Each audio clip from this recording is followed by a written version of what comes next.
Wala ka bang napapansin sa iyong mga kapaligiran?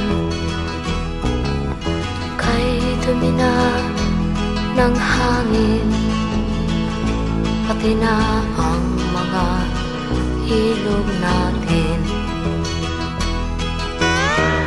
Hindi nga masamang pag-unlad at malayo-layo na rin ang ating narating. Ngunit masdan mo ang tubig sa dagat, dati kulay asul, ngayon'y naging itim. Ang mga duming ating ikinalat sa hangin, sa langit, huwag na nating paabutin.